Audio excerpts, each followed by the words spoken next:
복 있는 사람은 악인들의 꾀를 따르지 아니하며 죄인들의 길에 서지 아니하며 오만한 자들의 자리에 앉지 아니하고 오직 야훼의 율법을 즐거워하여 그의 율법을 주야로 묵상하는도다.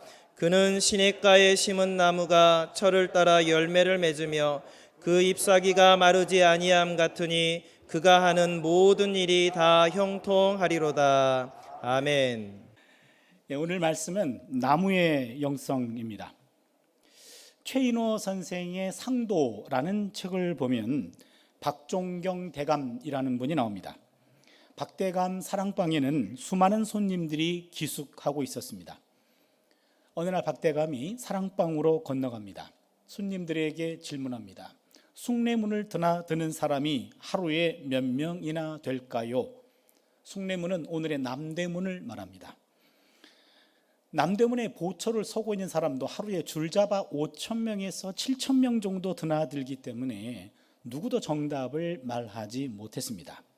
그런데 채연이라는 등장인물이 나오는데 이분이 정답을 말합니다. 2명입니다 라고 말했습니다. 박대감이 묻습니다. 어떻게 2명이요? 그랬더니 출입하는 사람이 아무리 많다손 치더라도 모든 사람들은 대감을 중심으로 대감에게 이로운 사람 이씨 한 사람, 대감에게 해로운 사람 해씨 한 사람, 이렇게 2명입니다. 그리 답을 했습니다. 머리수를 묻는 질문이었는데 성격으로 답변을 했는데 곰곰이 생각해 보니까 일리는 있는 것 같습니다. 사람들은 참 많습니다. 그러나 그 모든 사람들은 그가 속한 모임에서, 그가 속한 공동체에서 이씨 아니면 해씨로 기억이 될 겁니다. 어차피 한 번 이 땅에 사는 인생인데 누구나 이씨의 삶을 살기를 원하지 해씨의 삶을 살기 원하는 해맑은 영혼들은 없겠죠. 그럼 어떻게 사는 것이 이씨의 삶을 사는 것인가? 그 대답을 우리는 시편에서 찾아보려고 합니다. 시편 1편엔 복 있는 사람은 이렇게 시작합니다. 이 복이라고 하는 단어는 히브리어에서 2 단어가 가장 많이 쓰입니다. 첫 번째 단어는 바루흐, 두 번째는 아시레. 따라하고 싶은 충동을 좀 느끼죠. 한 번만 따라해 주세요. 바루흐. 틀렸습니다. 잘 듣고 해주세요. 바루흐. 아시레. 또 틀렸어요. 아시레.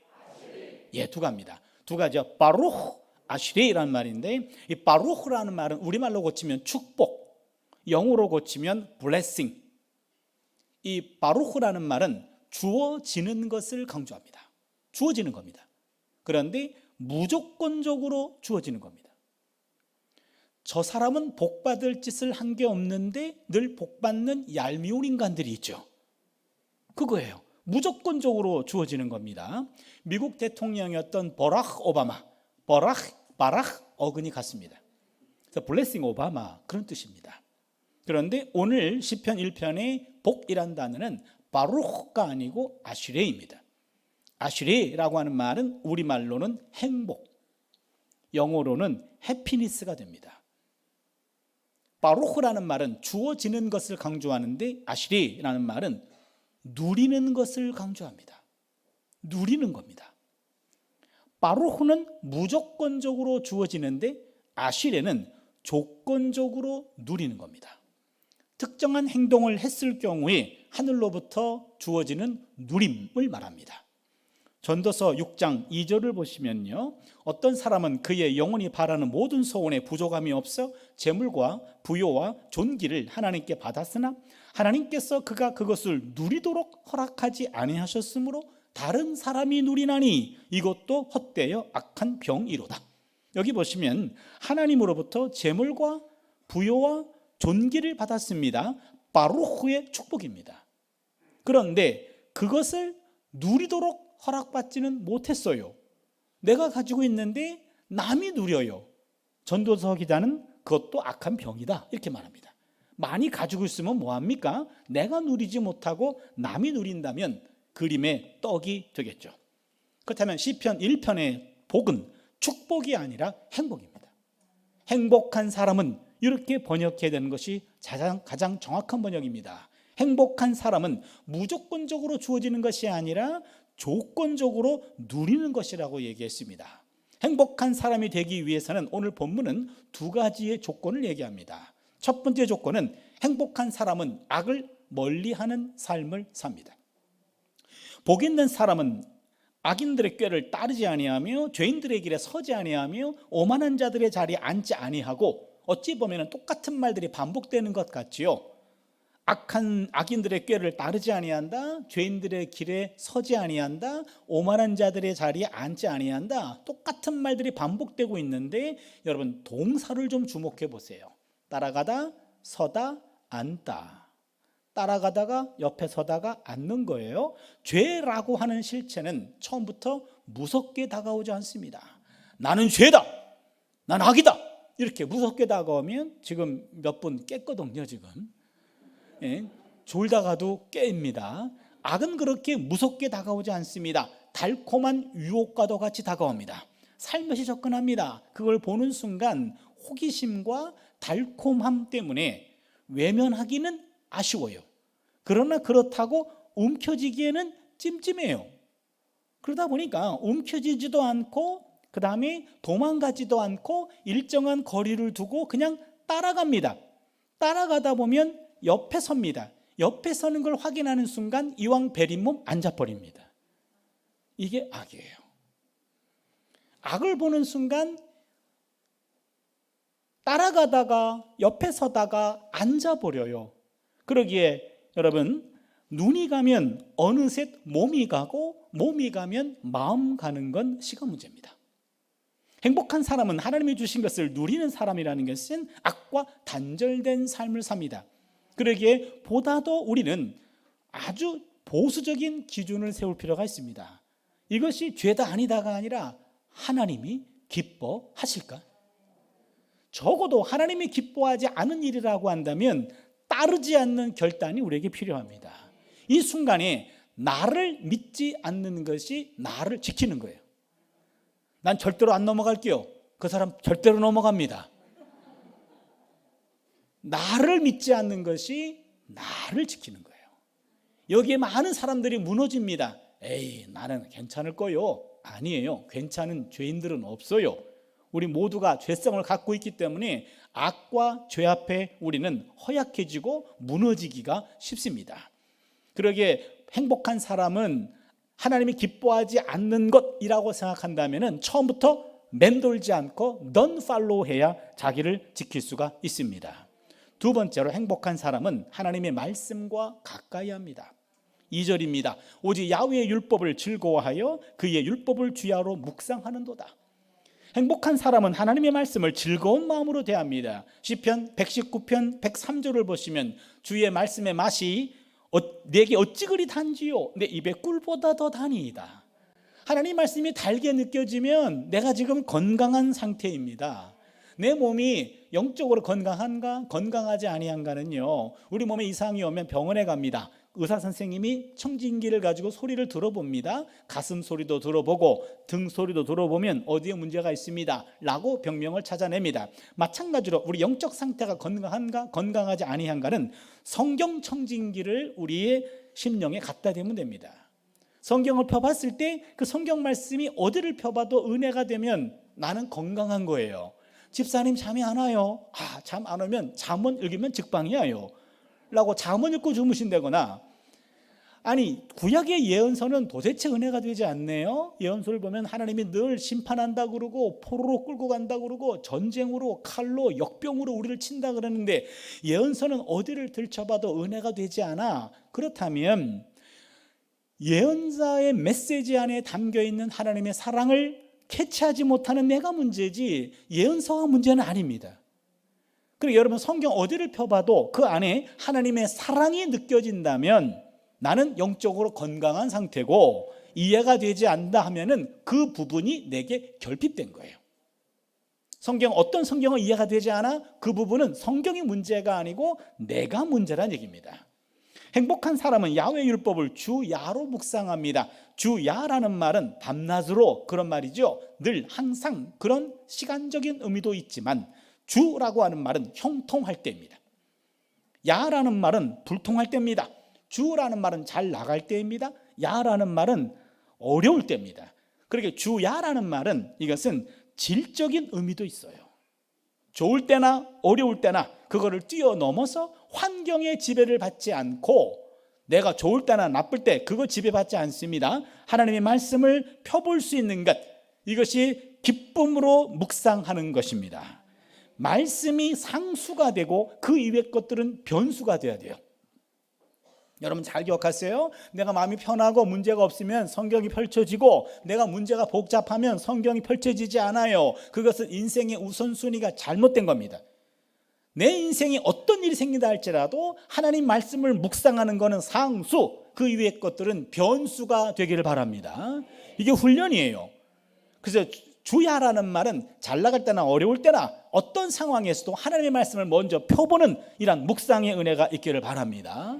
여기 묵상하다라는 말이요, 요 묵상, 여러분 성경 묵상 어떻게 하시나요? 성경 한 구절 읽고 눈 감고 깊이 생각하다 피곤하면 의식도 잃고 그러죠. 그래서 피곤할 때 말씀 묵상하면 졸려 그러는데, 그건 말씀 묵상을 잘못하셔서 그렇습니다.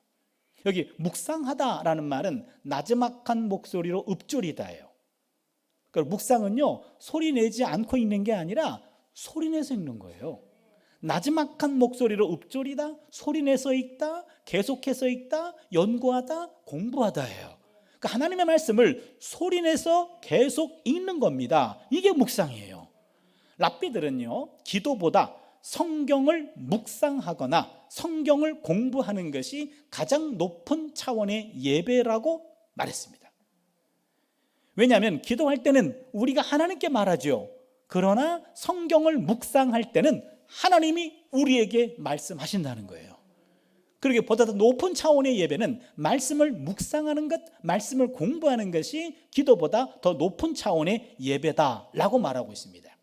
마틴 루터는 장성한 어른이고 박사고 교수임에도 불구하고 성경을 읽을 때만큼은 또박또박 소리내서 읽는다라고 했습니다. 여러분 성경 말씀은요, 항상 소리내서 읽는 것이 원칙입니다. 우리의 몸에 외부와 내부를 통하게 해주는 문이 9개가 있는 것 여러분 아십니까? 한번 따져볼까요? 요 얼굴에 7개의 문이 있어요. 눈 2개, 둘, 귀 2개, 콧구멍 2개, 입 하나. 7개입니다. 요게 양의 문이라고 그러고, 그 다음에 몸 아래는요, 요도와 항문이 있습니다. 요게 음의 문입니다. 음의 문은 배출용이고 양의 문은 배출하기도 하고 들어오기도 합니다. 그러니까 외부의 것이 우리 안으로 들어올 때는 7개 양의 문이 다 열려 있어야 됩니다.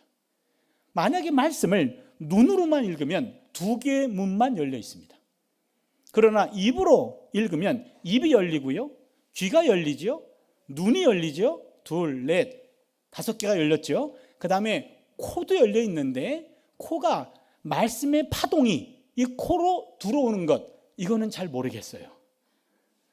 좀 더 이거는 전문가에게 제가 자문을 구해봐야 될 텐데, 7개의 문이 열려서 외부의 것이 안으로 들어올 때 눈이 열리고 귀가 열리고 입이 열렸어요. 이 코는 어떤 기능을 하는지, 아마도 말씀의 파동이 이 코를 통해 들어오는 곳은 아닌지, 말씀의 향기가 들어오는 곳은 아닌지, 이거는 가로 열고 가로 닫고 저의 해석이에요.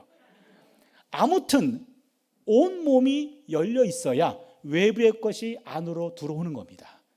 그러게 말씀을 읽을 때는요, 여러분 반드시 소리내서 읽으셔야 돼요. 카페에서 말씀 묵상한다, 구석에 앉아가지고요, 중얼중얼해서 내 귀에 들릴 정도, 내 귀에, 절대로 눈으로만 읽지 말고 입으로 읽고 귀로 읽어서 입에 말씀이 붙어야 돼요.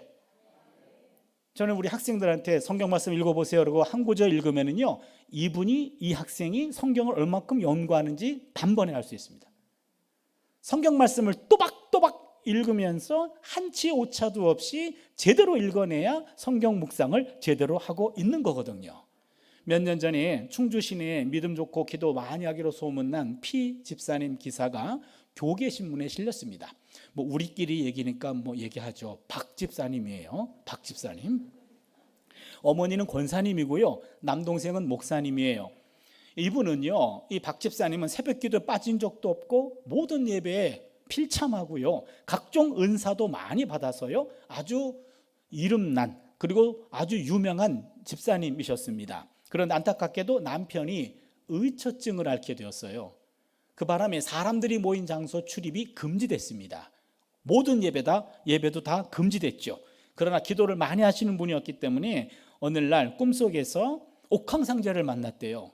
그리고는 설악산과 지리산과 명산을 찾아다니면서 기도만 하다가 보살로 변해서 본격적으로 무당이 되었어요. 모태신앙인 40년 만에 무당되다. 이게 기독교 신문에 실렸습니다. 아니, 이게 어찌된 일입니까? 이분은요, 신유 은사도 있었고 방언도 했고 통변도 했고 예언 은사도 있었어요. 각종 은사들이 많았습니다. 그런데 왜 그분이 엉뚱한 데로 넘어갔나요? 그동안 매일 새벽 기도하고 수요 말씀, 금요 철야 기도도 하고요, 구역 모임도 갔고요, 이런 말씀이 있는 자리에 늘 갔을 때는 하나님의 말씀을 통해서 그의 신비한 체험들이 스크린됐어요. 걸러졌습니다. 그런데 말씀 공급이 차단되고 오직 기도만 하다가 악한 영의 소리를 하나님의 소리로 착각하게 된 겁니다. 하나님의 말씀이 어느 정도 백업되지 않으면 기도만 하다가는요, 잘못 넘어갈 때가 많아요. 여러분, 교회 안에서도 기도 열심히 하시는 분 있는데 그것까진 좋아요. 기도만 열심히 하는 분 있어요. 난 하루에 8시간 기도합니다. 이런 분들은요, 감당하기 어려워요. 그분들은 하나님과 직통 계시를 받기 때문에 하나님의 지시만 받아요. 담임 목사님이고 어떤 분이고 영적 지도를 받지 않아요. 그러다 보니까는 이상하게 된 경우들이 종종 있어요. 기도만 많이 하시는 분, 좋은 말 할 때 말씀도 보셔야 됩니다. 그래서 기도와 말씀이 균형이 잡혀야지 어느 한쪽으로만 치우치면 안 됩니다. 사오정이란 친구를 여러분 아시죠? 잘 못 듣는 친구요. 어느 날 사오정이 학교를 갔어요. 선생님이 수업을 들어왔습니다. 교실을 들어왔는데 교실이 너무 지저분해요. 선생님이 화가 났어요. 주번 누구야? 사오정이 나왔습니다. 엄청나게 혼났어요. 너는 주번이면 일찍 와가지고 교실을 좀 청소하고 정돈을 해야지, 이게 뭐 하는 짓이요? 마구 혼나고 있는데 늦지막하게 한 친구가 저 뒤에서 들어오고 있어요. 넌 뭐야? 주번인데요. 그럼 넌 뭐니? 9번인데요. 그러니까 사오정이 잘못 들은 거예요. 자기는 9번인데 주번 나와, 이거를 9번으로 잘못 들어가지고 지가 나가지고 괜히 봉변당하고 있어요. 여러분, 말씀을 잘못 들으면, 주파수가 틀리면 제대로 된 소리를 내가 잘못 들을 수 있어요. 중요한 것은 말씀을 통해 조율이 되는 거예요. 하나님과 주파수를 맞추는 겁니다. 요거를 맞춰야 악한 영의 소리를 걸러내고 제대로 된 소리를 제대로 듣게 될 줄로 믿습니다. 이런 사람은 결국 시냇가에 심겨진 나무가 됩니다. 이게 3절입니다. 그는 시냇가에 심은 나무가 철을 따라 열매를 맺으며 그 잎사귀가 마르지 아니함 같으니 그가 하는 모든 일이 다 형통하리로다. 구약성경에서 나무는 의인을 상징합니다. 시편 92편 12절을 보시면 의인은 종려나무같이 번성하며 레바논의 백향목같이 성장하리로다. 의인은 나무를 가리킵니다. 여기에서 시냇가에 심은 나무라 그랬는데, 여러분, 시냇가라는 단어도 주목해 봐야 됩니다. 이스라엘 땅에 가면요, 시냇가가 있는데 자연적으로 형성된 시냇가는, 이스라엘은 겨울에만 비가 옵니다. 한 5, 6개월 동안 비가 오고 한 5, 6개월 동안은 여름에는 비 한 방울도 내리지 않아요. 그렇게 자연이 이루어진 자연천은 겨울에만 시내가 흐르고 여름에는 말라붙어 버립니다. 그런 시냇가로 옮겨졌다가 이 나무는 여름에 돌아가십니다. 물 한 방울 없어요. 여기 있는 시냇가는 그런 시냇가가 아니고 관계 수로로 연결되어 있어서 1년 내내 물이 메마르지 않는 그런 시내입니다. 결국 악을 멀리하고 하나님의 말씀을 가까이 하는 사람은 물이 메마르지 않는 시냇가에 심은 나무가 됩니다. 여기에 심은이라고 하는 요 분사도 정확하게 번역하면 심겨진이에요. 심겨진 나무입니다. 무슨 말입니까? 여러분, 나무가 어디가 물이 많을꼬 하면서 자기가 걸어다니면서 뿌리를 내린 나무가 있다면 그 걸어다니는 나무는 신고해 주시기 바랍니다. 미친 나무예요. 그렇죠? 시냇가에 심은 나무가 아니라 시냇가에 심겨진 나무예요. 나무가 심은 것이 아니라 누군가에 의해서 옮겨 심어진 겁니다. 성경에 보면은요, 이런 식으로 결정적인 순간에 수동태로 표현되는 게 많아요. 그렇게 되었습니다. 내가 했습니다가 아니라 그렇게 되었다라고 그래요. 그렇다면 누가 한 겁니까? 내가 한 게 아니에요. 외부의 힘에 의해서 그렇게 된 거예요. 이것을 신적 수동태라고 합니다. Divine passive. 무슨 말입니까? 하나님이 하신 일을 표현할 때 수동태로 표현해요. 그렇게 됐습니다. 내가 한 게 아니라 그분이 하셨습니다. 이런 거죠. 여러분, 사실 알고 보면은요, 인생을 살다 보면 인생은 능동태가 아니라 수동태일 경우가 많아요. 인생은 사는 것이 아니라 살아지는 거예요. 나 나름대로 계획을 갖고 살려고 하지만 내 계획대로만 되지 않아요. 외부의 힘에 의해서 내 계획이 틀어지기도 해요. 방향이 바뀌기도 합니다. 잠언 16장 9절을 보시면 사람이 마음으로 자기의 길을 계획할지라도 그의 걸음을 인도하시는 이는 야훼신이라 그랬습니다.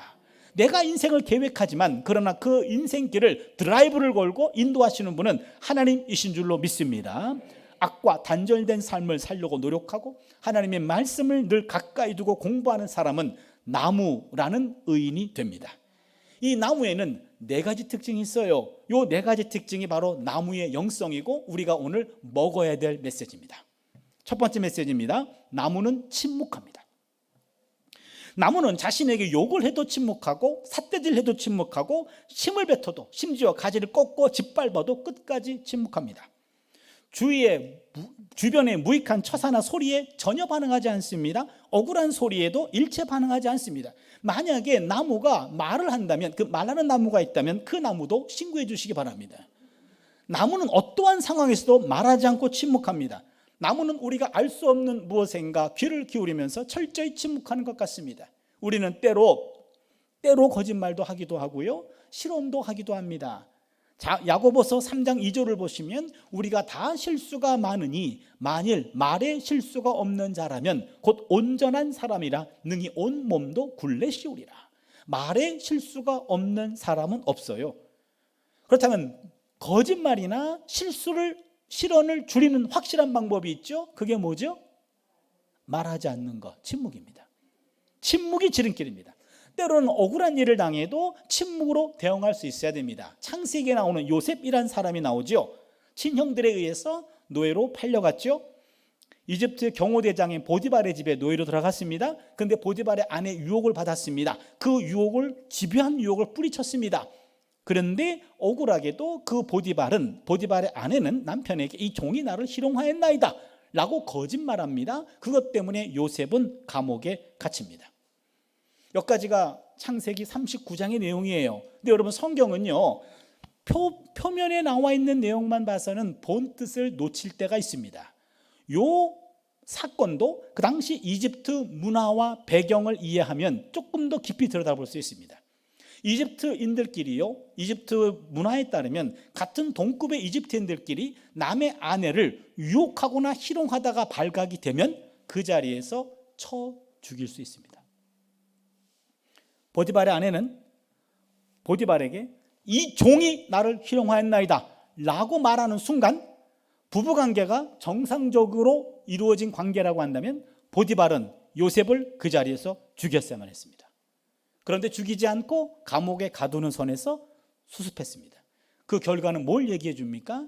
보디발은 아내보다도 요셉을 더 신임한 거예요. 보디발의 아내에게 수모를 안긴 겁니다. 그렇다면 요셉도 그 사인을 알고 있어요. 아, 우리 주인님이 내가 억울한 것을 알고 있구나. 제가 만약에 요셉이라면 은밀히 보디발을 찾아가서 주인님, 사모님의 음탕함은 말 안 해도 아시죠? 난 너무 억울합니다 라고 말할 것 같은데 요셉은 침묵하고 있어요. 이게 포인트입니다.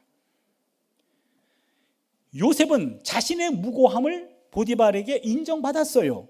그리고 보디발의 아내는 분명히 알아요. 나도 알아요. 그런데 더 중요한 게 있어요.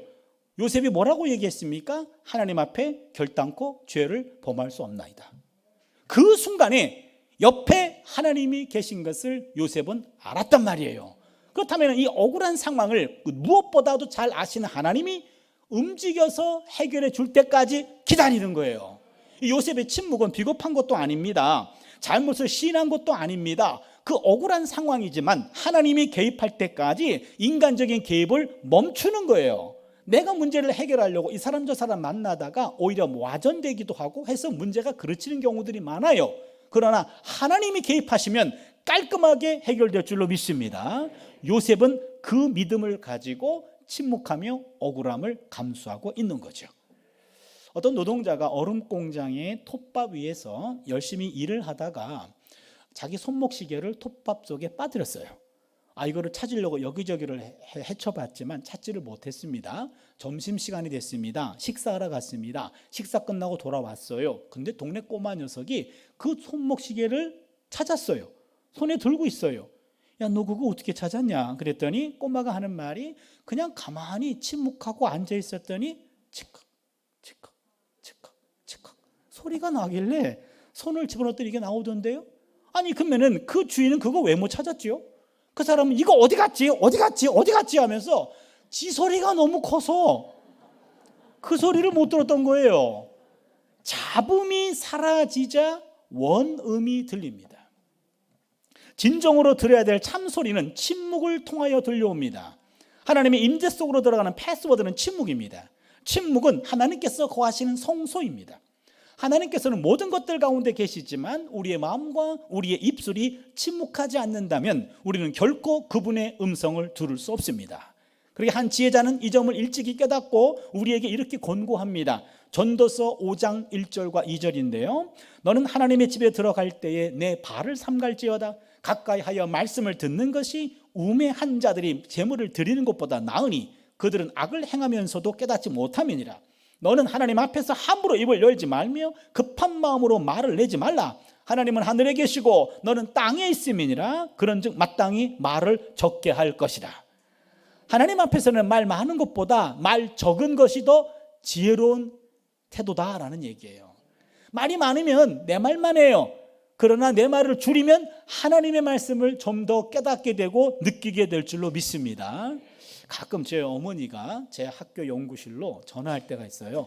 어머니 무슨 일이세요? 그러면은 야 있잖아. 그러고 뭔가를 쭉 얘기하셔요. 아 그러세요? 그러고 뭔가를 말하려고 그러면 끊으셔. 그러면 주일날 교회 가가지고 아니 어머니 권사님 뭔 전화를 그따구로 하세요? 아니 전화를 하셨으면 내 얘기를 듣고 끊으셔야지 맨날 왜 당신 얘기만 하고 끊으시냐고. 나는 차 목사가 바쁠까 봐 그렇지 아무리 바빠도 내 대답을 들어야 되잖아요. 그렇잖아요. 그게 그 전화지. 그렇지 않습니까? 여러분이 평소 우리가 그렇게 하나님과 소통하고 있는 걸 여러분 아세요? 우리가 지금 부흥회 할 때는 함께 통성으로 기도합니다. 그런데 평소에 새벽 기도하거나 홀로 기도할 때 그때는 여러분 침묵 기도를 반드시 통과해야 돼요. 내가 기도를 다 하고 나서 이제는요 하나님이 들으시고 뭔가를 말씀하시려고 하는데 예수님 이름으로 기도합니다. 잠깐 다 끊어요. 야 내가 할 말이 있다니까 내일 또 올게 그러고 간단 말이에요. 이게 문제예요. 여러분 내가 기도를 했잖아요. 그러면은요 이제 하나님이 뭐라고 내게 반응을 보이는지 30초라도 10초라도 침묵 기도 기간을 보내셔야 돼요. 그 하나님이 반응할 수 있는 시간적인 여유를 드려야 돼요. 왜 전화를 일찍 끊어요? 그분이 말씀하실 때까지 기다리는 거예요. 제가 해보니까 내가 끊으니까 그분도 아무 말씀도 없으셔요 사실은. 그런데 하나님의 말씀이 떠오른 경우들이 있고요. 어떤 그림이 떠오른 경우도 있고요. 어떤 단어가 연상될 때도 있어요. 내가 경험하는 모든 것들을 도구를 통해서 하나님이 소통하시는 그 순간 바로 그것은 내가 침묵할 때입니다.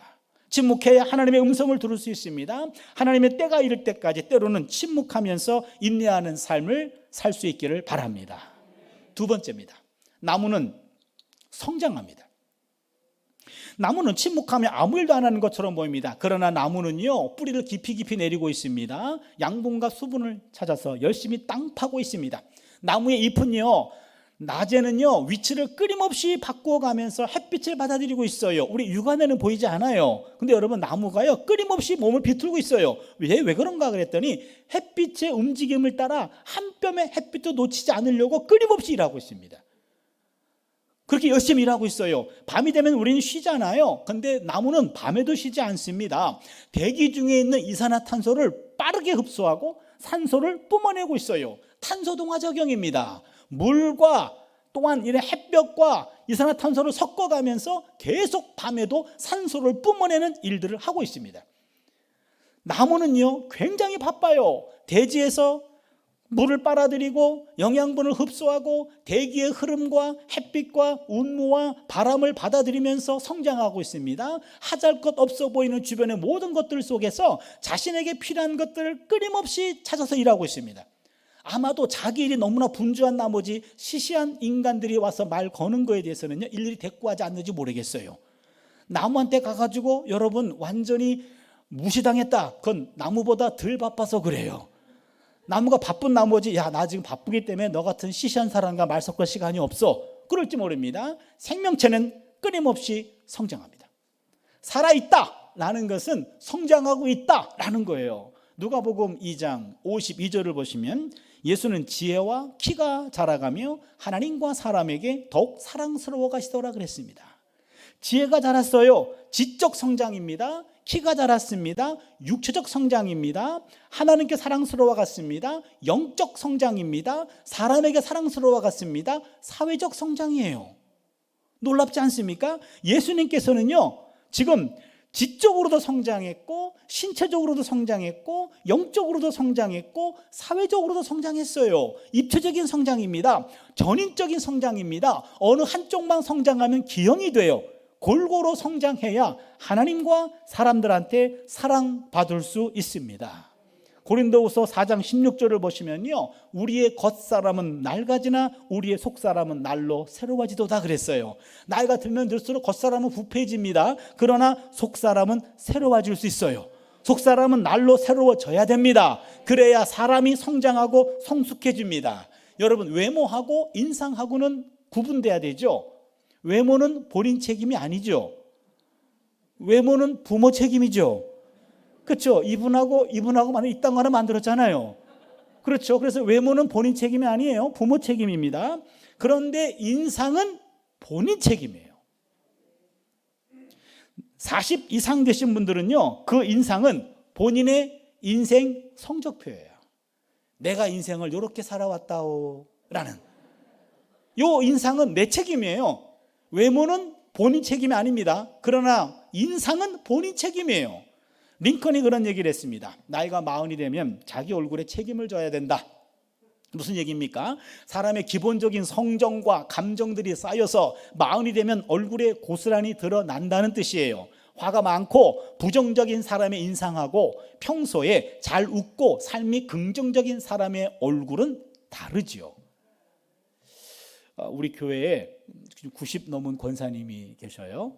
가끔 제 아내하고 여보 난 당신이 저 권사님 같이 저렇게 곱게 나이 들어갔으면 좋겠다.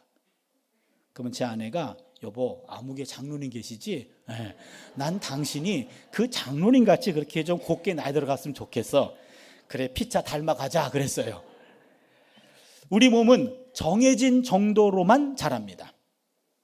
하지만 우리의 내면은 정신적이고 영적 존재이기 때문에 성장 한계가 없습니다. 인생의 마지막 순간까지 우리의 내면은 계속 성장할 수도 있습니다. 나이가 먹는 만큼 말입니다. 우리 몸은 노화되지만 우리의 인격과 우리의 내면은 노숙해집니다. 내면의 성장판은 닫히지 않습니다. 여러분 성장하기 위해서는요 배움이라는 양식을 흡수해야 됩니다. 매일매일 배움이라는 양식을 통해서 늘 성장할 수 있기를 바랍니다. 우리가 늘 내면과 인격이 성장해야 돼요. 그래야지 살아있는 생명체가 되는 거고요. 내 얼굴에 그것이 고스란히 드러나는 거예요. 여러분의 인상이 조금 더 밝아지면 좋을 것 같아요. 권사님 얼굴은 꼭 우리 시어머니 얼굴 보는 것 같아. 그럼 안 된단 말이에요. 인상이 좀 더 밝아지고 내가 내면이 날마다 성장하고 새로워지면 인상이 더 밝아질 줄로 믿습니다. 세 번째입니다. 나무는 열매를 맺습니다. 나무는 열매를 맺어요. 나무는 때가 되면 유실수라고 한다면 반드시 열매를 맺습니다. 그런데 그 나무 열매는 나무가 취하지 않아요. 여러분, 나무가 이건 내가 뼈빠지게 내가 만든 거예요 하고 자기 열매를 따먹는 나무가 있다면 그 나무도 신고해 주시기 바랍니다. 미친 나무예요. 그렇죠? 지 나무를 지가 따먹어. 그런 나무는 없어요. 나무 열매는 남이 따먹어요. 동네 꼬마 녀석이 따다가 먹든지 새가 쪼아 먹든지 아니면은 나무 주인이 따다가 팔든지. 나무의 열매는 나무의 것이 아니고 남의 것입니다. 사실 따지고 보면요, 나무의 열매는 인간에게 생명을 공급해 주죠. 나무의 줄기와 나무의 껍질에서 섬유가 나옵니다. 사람의 몸을 감싸는 옷을 만들어 줍니다. 나무의 제목으로는요, 연장과 무기를 만들어서 집을 짓는 데 사용합니다. 나무의 땔감과 나무의 숯으로 불을 일으킵니다. 난방을 하죠. 또한 식물을 굽거나 삶아서 조리를 합니다. 게다가 나무의 불은요, 한밤중에 암흑으로부터 인간들을 보호해 주기도 합니다. 나무의 잎과 나무의 열매와 나무의 뿌리는 약이 되어 주기도 합니다. 나무의 모두는요, 잎 줄기부터 뿌리까지 모든 것들은요 다 남을 위한 거예요. All mine to give. 내게 있는 모든 것들을 다 남에게 줘요. 자신에게 있는 모든 것들을 남에게 줍니다. 이게 열매죠. 여러분, 사과가 6개가 있습니다. 1개를 먹었습니다. 몇 개가 남았죠? 이쪽 거 먹으니까 힘들죠? 이쪽 거 먹을게요. 몇 개 남았죠? 5개죠. 2개 남을 줬어요. 몇 개 남았죠? 3개. 여러분, 정상이에요. 어떤 분들은요 1개 남았대요. 왜요? 그랬더니 목사님, 내가 인생을 살아보니까 먹는 게 남는 겁디다. 그래서 지가 먹은 1개가 남은 거래요. 근데 여러분, 먹은 거 그게 영원히 남는 건 아니죠. 그렇잖아요. 잠시 남을 뿐이에요. 영원히 남지 않아요. 그러니까 먹는 게 남는 게 아니에요. 그러면은 쌓아둔 3개가 이게 남는 걸까요? 요 3개 먹어서 없어지든지 아니면은 쌓아두었다가 썩어서 버리든지. 아니, 그러면은 뭐가 남는 거예요? 먹는 것도 남는 게 아니고 쌓아둔 것도 남는 것이 아니고 잠시 내게 왔다가 내가 남에게 베풀었던 2개의 사과, 요게 영원히 남는 겁니다. 그게 열매입니다. 여러분, 잘 기억하십시오. 내가 먹는 것이 영원히 남는 것도 아니고 내가 쌓아둔 것이 영원히 남는 것도 아니고 잠시 내게 왔다가 내가 남에게 베풀었던 것, 남에게 흘려보냈던 것, 내가 선교 보냈던 것, 이런 것들이 남는 거예요. 학생들과 이제 점심 때가 되면은요, 야, 너네 오늘 점심 뭐 하냐? 어디 가냐? 그러면은 학식 가요. 그래요. 학식이라는 말은 학교 식당의 준말이에요.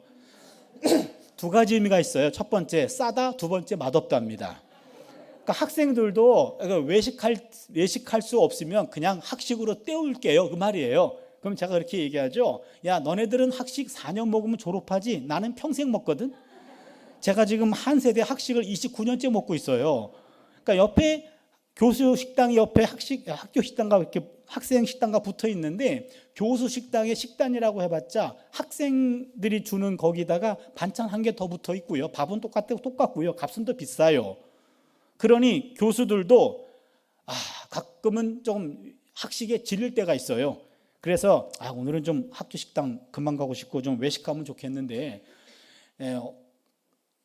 가자 그러면 본인이 책임져야 되잖아요. 그래서 가자 그러긴 좀 그렇고, 왜 가자 그런 사람이 없지? 아무리 기다려도 소식이 없어요. 그럼 어떡합니까? 학식 가긴 정말 싫어요? 그러면 조용히 혼자서 학교 주변에 외식하려고 식당에 가요. 근데 문을 열었는데 이게 웬일입니까? 조용히 오신 교수님이 7, 8명이 앉아 있어요. 그러면 식당 사장님이 어떤 동료니까 같이 앉으세요 그래요. 그럼 어떡하면 같이 앉아야죠. 앉아서 밥을 먹는데 표정 관리에 들어가야 돼요. 그럴 때는 보통 때보다 먹는 속도가 느려요. 천천히 먹어요. 1시 되면 수업이 있으니까 1시 수업 있는 사람이 일어나서 계산할 때 지 것만 계산하겠나 라고 해서 보통 때보다 천천히 먹어요. 근데 이게 웬일입니까? 남들은 더 천천히 먹네. 다 먹었어. 어떡합니까? 그럴 때는 반찬 먹고 물 먹고 버티기에 들어갑니다. 반찬이 맛있네 그러는 거죠. 그런데 그때 일어나가지고 반찬 먹고 물 먹고 그렇게 버티기 들어가지 말고 일어나가지고 밥을 한번 쏘는 사람. 우리는 그 밥 쏘는 게 부담돼가지고 말 많고 반찬 먹고 물 먹고 버티는 7, 8명의 박사보다도 밥을 사는 사람, 그 사람을 밥사라고 얘기해요. 밥사가 박사보다 훌륭한 거예요. 그런 밥값은 안 비싸요. 그렇잖아요. 한 7, 8천 원 정도밖에 안 해요. 일어나가지고 밥을 한번 쏘면 동료 교수들 밥을 한번 쏜 기록이 남잖아요. 아, 그때 차 교수가 쏜 거 그거는 7, 8천 원짜리잖아. 그렇게 기억하는 그 사람이 쫀쫀한 사람이죠. 기회가 있을 때 지갑을 열고 주변 사람들에게 섬기는 것, 그게 열매예요. 독일의 유명한 신학자 본헤퍼라는 분이 있습니다. 이 디트리히 본헤퍼라는 분, 여러분 한 번쯤은 들어보셨을 거예요. 이분은 1906년에 태어나셨는데요. 21살에 박사가 되고요. 23살에 교수가 돼요. 천재예요. 천재. 그런데 하필이면 히틀러 시대 때에 활동하게 됩니다. 이 당시 히틀러가 정권을 잡고요. 그다음에 전 세계를 대항해서 전쟁을 준비할 때였기 때문에 웬만한 사람들은 다 알고 있는 그런 상황이었어요. 그래서 미국에서 지금 독일에 있는 지식인들 가운데 아까운 사람들을 일부러 초청해가지고 그분들에게 강의를 맡겼고 그다음에 특강을 맡겼고 그랬어요. 그래서 뉴욕에 있는 뉴욕 테올로지컬 세미나리에서 라인홀드 니버라는 기독교 윤리학자가 본헤퍼를 초청했어요.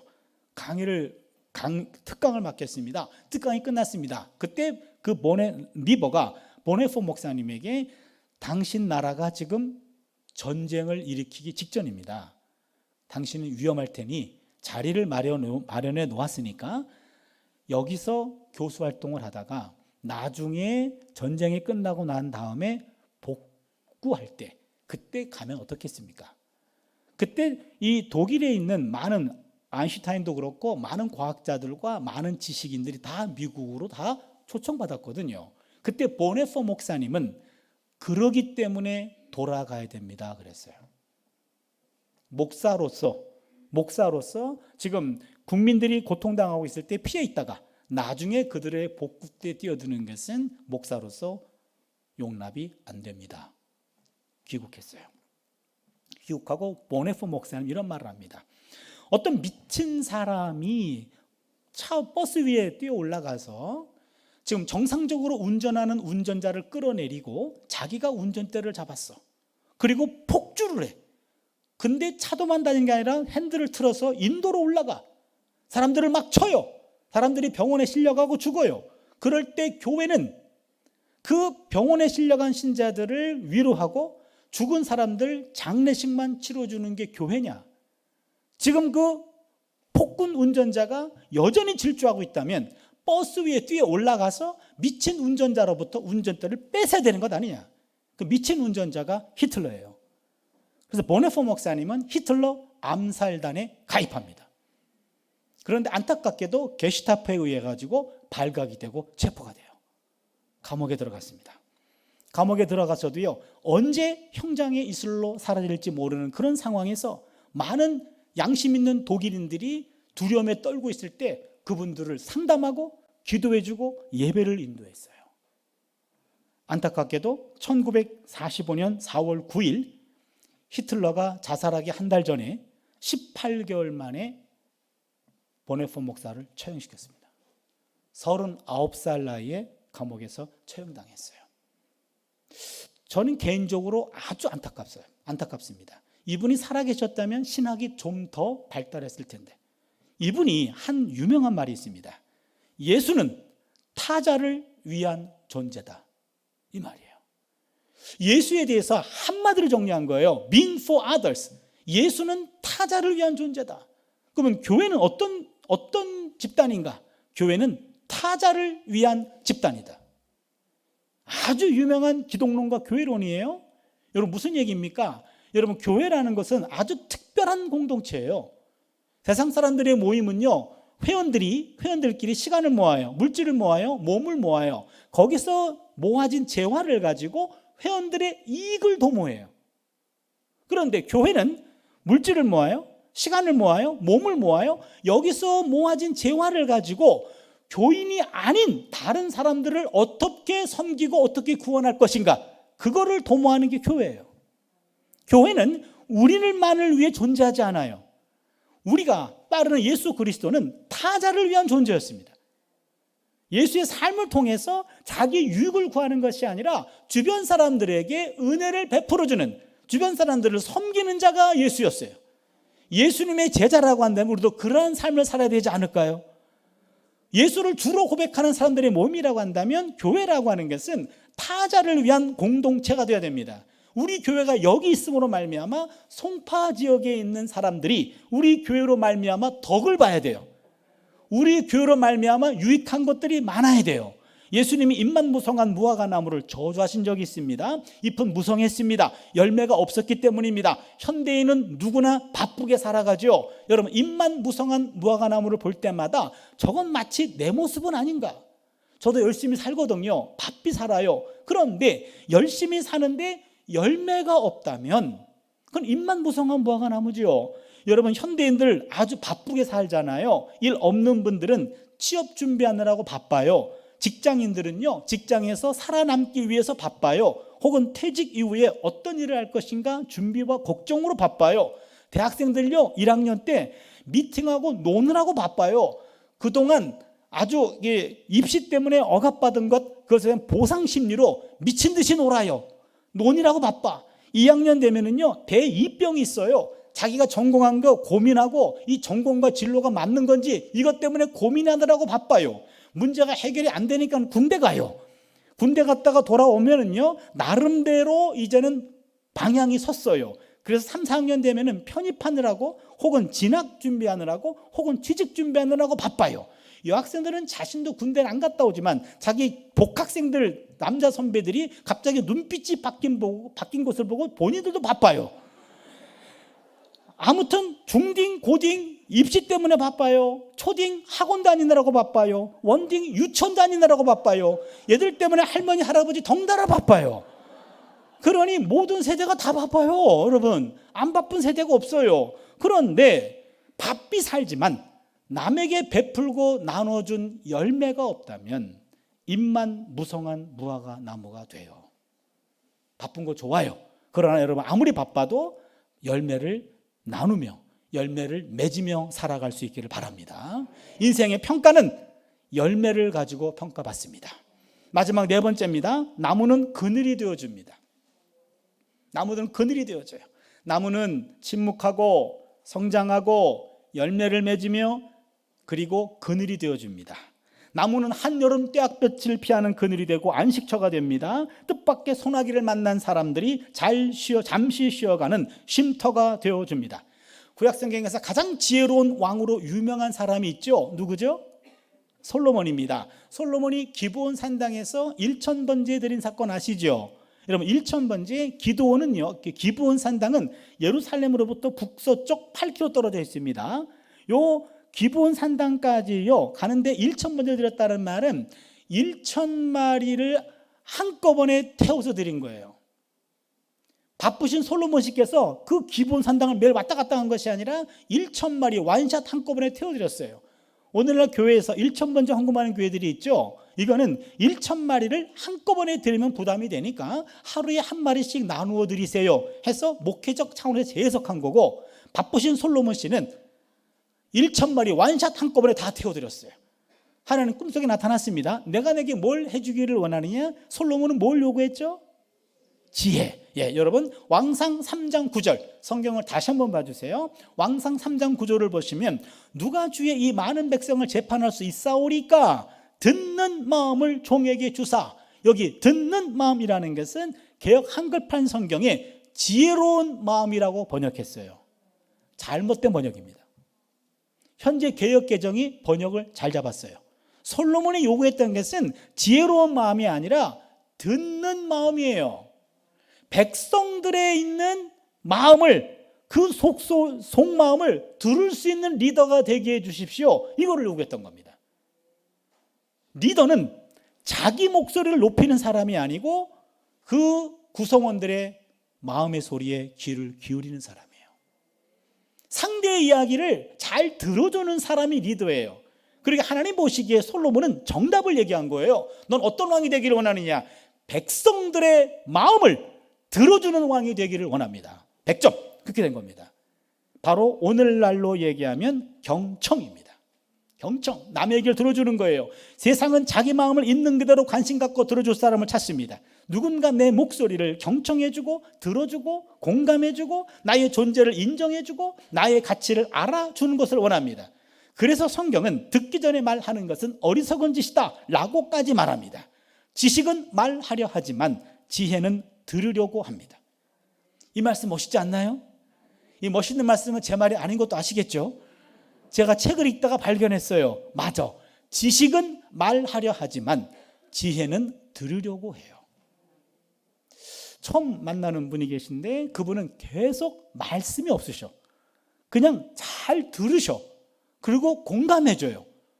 그래서 이분이 무슨 생각하는지는 모르겠어. 근데 듣는 태도를 보니까 아주 고수 같아. 근데 이분이 나중에 입을 열었어.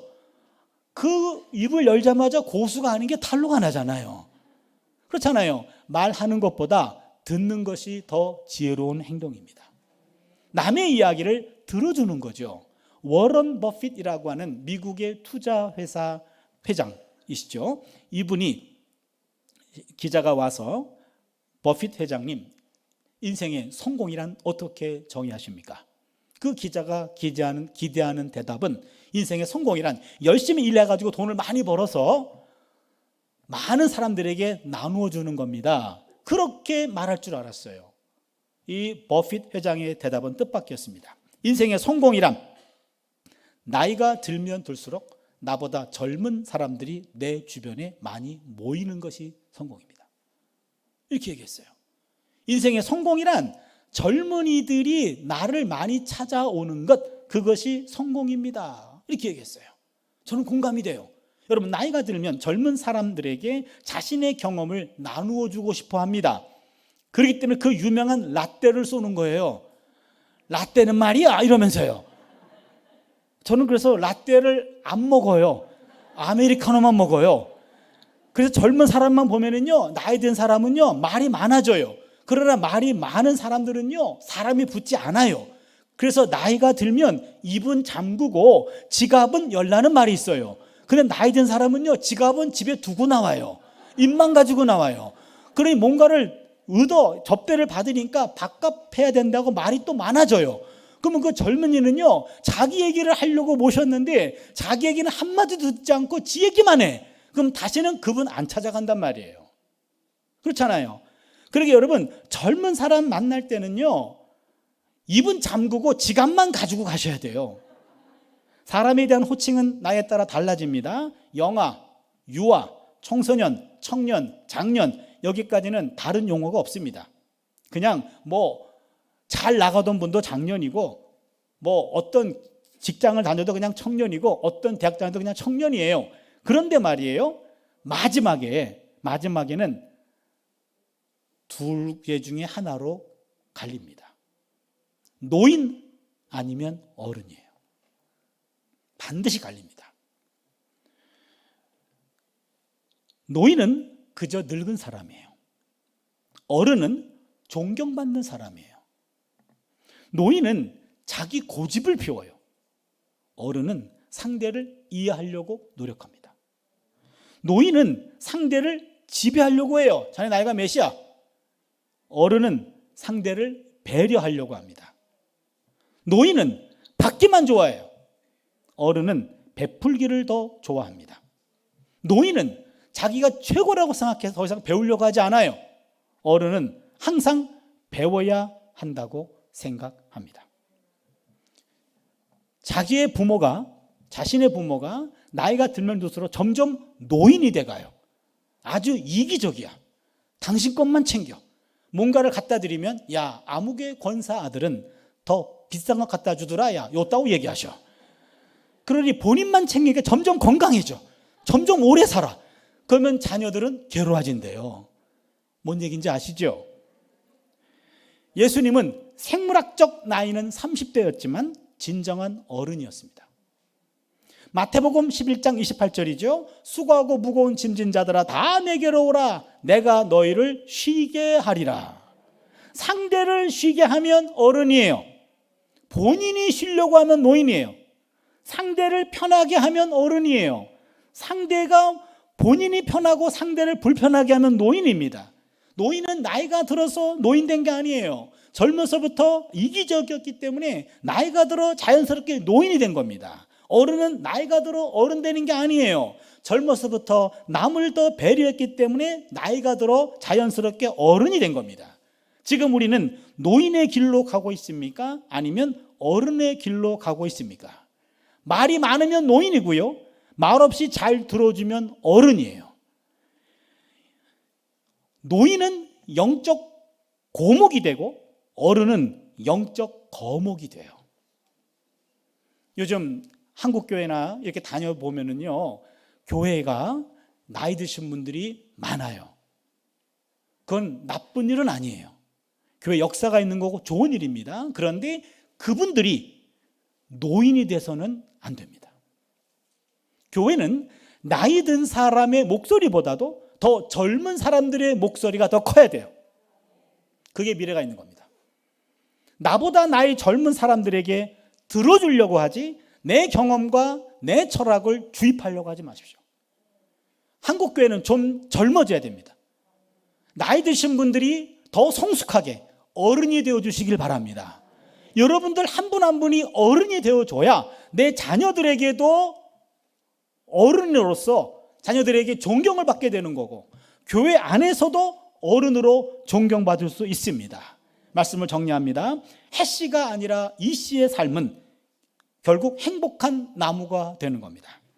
이러한 삶은 먼저 첫 번째, 악과는 멀리합니다. 두 번째는 하나님 말씀과는 가까이 합니다. 여러분, 어찌 보면 우리의 삶은 너무 단순해요. 악과는 전쟁, 말씀과 평화예요. 여러분, 이 시간에 이렇게 오셔서 하나님의 말씀에 귀를 기울이는 거 인생 잘 살고 있는 거예요. 잘못된 것들과는 단절하고 말씀이 있다 그러면 만사를 제껴놓고 그 자리에 오는 거예요. 이런 삶들이 반복되다 보면 나도 모르는 사이에 나의 삶의 중심이 시냇가로 옮겨 심어지는 줄로 믿습니다. 시냇가에 심겨진 나무는 사소한 일에는 침묵합니다. 성실하게 매일매일 순간순간마다 성장합니다. 남에게 유익을 제공하는 열매를 맺습니다. 지치고 힘든 사람들에게 언제나 그늘이 되어줍니다. 톨스토이는 말합니다. 양심은 하나님의 목소리다. 양심은 하나님의 목소리다. 여러분, 양심이 있는 사람은요, 잘못된 생각하거나 남을 해코지 하거나 남을 해칠 때 양심이 두근두근거려요. 양심은 일종의 알람장치입니다. 빨간불입니다. 알람장치가 살아있으려면 전원이 연결되어 있어야 돼요. 전원이 끊어져 버리면 남을 죽여도 전혀 죄의식이 없어요. 사이코패스라 그러죠. 소시오패스라 그러죠. 성경적인 용어로는 화인 맞은 양심이라 그럽니다. 그런데 이 알람장치가 살아있으려면 전원이 연결되어 있어야 돼요. 전원이 연결된 것은 바로 하나님의 말씀이에요. 시냇가에 심은 나무가 물을 빨아 올리죠. 요한복음의 해석에 따르면 물은 생수입니다. 생명의 생수입니다. 성령이에요. 그러기에 말씀과 성령으로 늘 공급돼야 될 줄로 믿습니다. 말씀과 성령이 공급되면 알람장치가 살아있어요. 빨간불이 들어옵니다. 잘못된 것들과 만나면 빨간불이 들어옵니다. 이 잘못된 것들을 끊어내는 능력도 말씀과 성령에서 오는 줄로 믿습니다. 여러분이 이러한 삶들이 반복된다면 여러분 한 분 한 분이 한 그루의 행복한 나무가 되어주시길 바랍니다. 여러분 한 분 한 분이 한 그루의 나무가 된다면요, 건강한 나무가 된다면 여기 수백 그루의 나무가 있어요. 그렇잖아요. 이 200그루 이상의 나무가 여기 있단 말이에요. 하나의 숲을 이룹니다. 교회가 숲을 이루어요. 여러분, 숲을 이루면요, 나쁜 공기인 이산화탄소는 우리가 흡수해요. 그리고 신선하고 맑고 밝은 산소를 공급하는 교회가 되어주시길 바랍니다. 우리 교회를 통해서 이 지역사회를 좀 맑게 해주는 거예요. 밝게 해주는 거예요. 지나간 것들은 다 덮어버리고 이제부터 우리 교회가 새로워질 수 있기를 바랍니다. 여러분 한 분 한 분이 행복한 나무가 되어주십시오. 이제는 건강한 숲을 이루는 교회가 되어주셔서 이 송파 지역에서 이 지역을 가장 맑게 하는, 가장 밝게 하는, 가장 깨끗하게 하는 그런 교회로 우뚝 설 수 있기를 주님의 이름으로 축원합니다. 함께 우리 찬양하고 기도하려고 합니다. 낮엔 해처럼 밤엔 달처럼 그렇게 살 수는 없을까? 욕심도 없이 어두운 세상 비추어 온전히 남을 위해 살듯이 나의 일생의 꿈이 있다면 이 땅에 빛과 소금 되어 가난한 영혼, 지친 영혼을 주님께 인도하고픈데 나의 욕심이, 나의 못난 자아가 언제나 커다란 짐 되어 나를 짓눌러 마음을 곤곡해 하니 예수여 나를 도와주소서. 함께 찬양 올리겠습니다.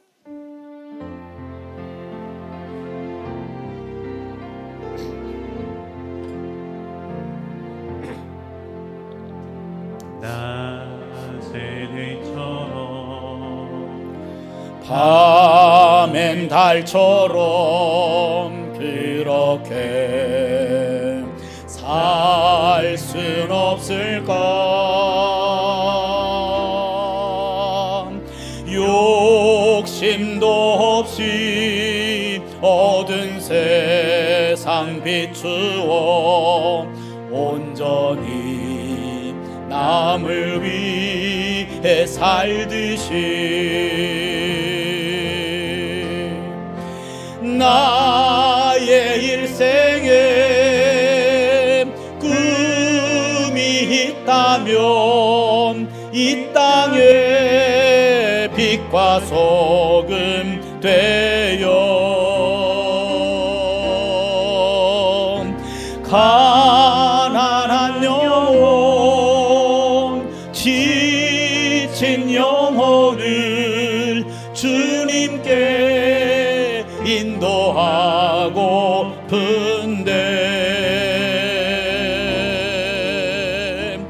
나의 욕심이 나의 못난 자가 언제나 커다란 짐되어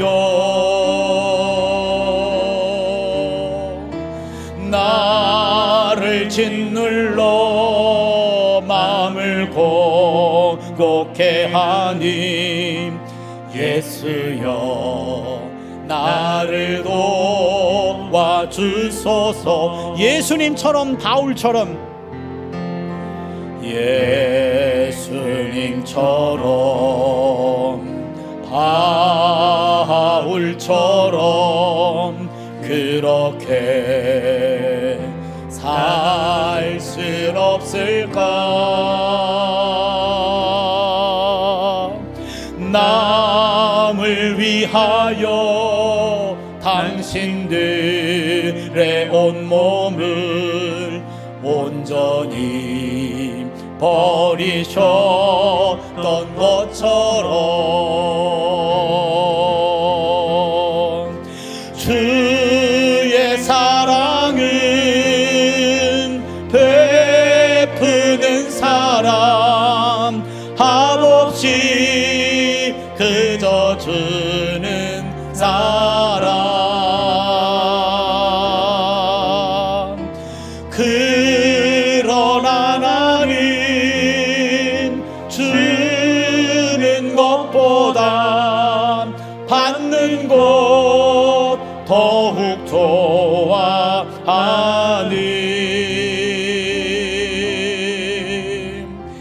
나의 욕심은 주님 닮은 듯하나 내 맘은 아직도 추하여 받을 사랑만 계수하고 있으니 예수여 나를 도와주소서. 우리 함께 통성으로 기도하는 시간을 갖습니다. 행복한 한 그루의 나무, 이것이 우리가 지향해야 할 방향입니다. 악과는 전쟁, 말씀과는 평화, 이것이 우리 일상이 되어야 되죠. 이걸 통해서 한 그루의 나무가 되어 주기를 바랍니다. 한 그루의 나무가 돼서 침묵하며 성장하며 열매를 맺으며 그늘이 되어 주어서 나의 삶과 나의 존재를 통해 주변 사람들의 이걸 맑게 하고 밝게 하고 그리고 주변 사람들을 위로해 주는 그런 삶이 되기를 원합니다. 하나님, 우리 한 사람 한 사람이 한 그루의 행복한 나무가 되게 하여 주시옵소서. 함께 결단하는 시간을 갖습니다. 주여 삼창 드리고요, 한 3분만 기도하겠습니다. 주여 주여 주여